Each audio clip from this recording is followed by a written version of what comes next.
In this video, we're going to cover non-cumulative, partially participating preferred shares. Let's read the question. ABC Inc. has the following: preferred shares 10%. The 10% indicates that the preferred dividend is going to be 10% of the carrying value of the preferred shares. The number of shares outstanding is 2,000 for the preferred shares, and the carrying value is $200,000. For common shares, there's 16,000 common shares outstanding, and the carrying value is $800,000. The company is paying a $140,000 cash dividend in the current year. Required: assume the preferred shares are non-cumulative and partially participating. Preferred shares participate in dividends in excess of 12% on common shares. How would the cash dividend be distributed between the preferred shareholders and the common shareholders? So first, let's deal with non-cumulative. Non-cumulative means that any missed dividends are lost forever. If the company doesn't pay dividends in any given year, the shareholders have no rights to the unpaid dividends, and this means that dividends in arrears is never paid. What does partially participating mean? Partially participating preferred shares pay the specific dividend which is on the face of the share certificate, in this case 10% of the carrying value, plus preferred shares participate with the common shareholders in dividends that are up to or over a stated rate or amount. In this case, the preferred shareholders will receive 10%, and if there are dividends left over after the common shareholders receive their 12%, then those extra dividends will be shared between the preferred shareholders and the common shareholders on a pro rata or equivalent basis. So just how are the dividends going to be distributed in the current year? Let's do a chart to show. I've got a column for preferred shares and a column for common shares, and I have a total column. And then the first thing I'm going to do is recognize the dividend that is due to the preferred shareholders for the current year.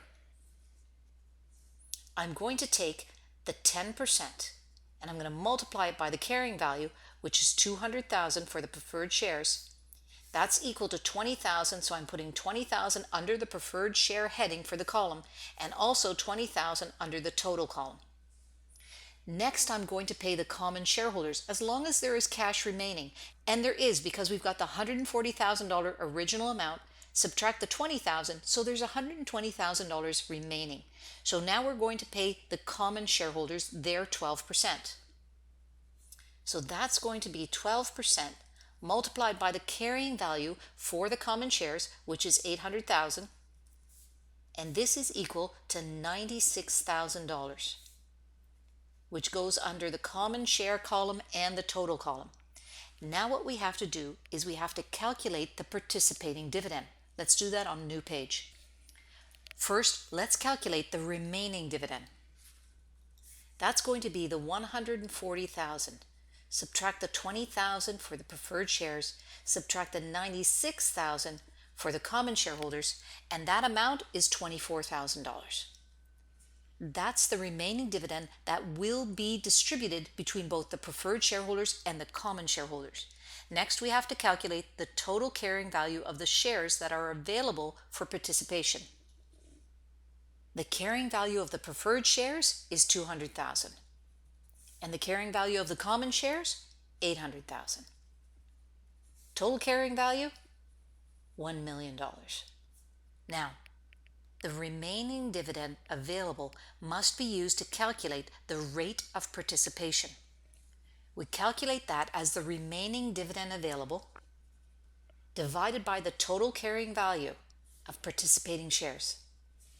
In this case, this is equal to $24,000 divided by the $1 million multiplied by 100%, which is equal to 2.4%.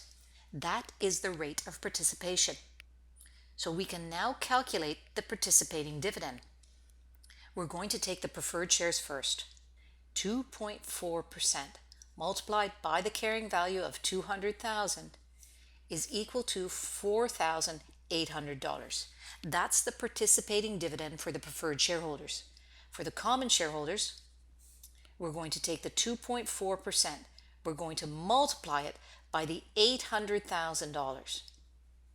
That is equal to $19,200. Add those two amounts together and we've got $24,000, which is the remaining dividend. Now, there is an alternative way to calculate the participating dividend. For the preferred shares, we're going to take the carrying value of the preferred shares, $200,000. We're going to divide it by the total carrying value of all the shares, which is $1 million, and we're going to multiply it by the $24,000, which is the remaining dividend, and that is equal to $4,800.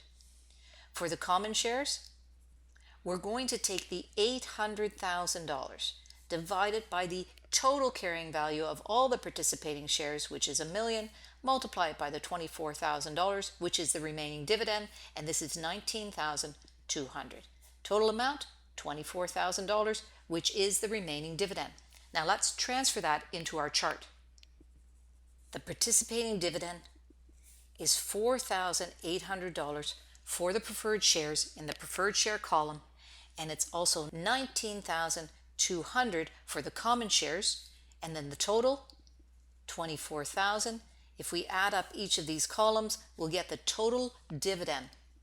The total dividend for the preferred shareholders is $24,800, and the total dividend for the common shareholders is equal to $115,200. Total dividend paid, $140,000.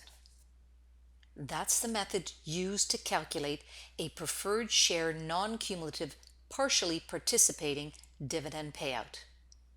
Thanks so much for watching.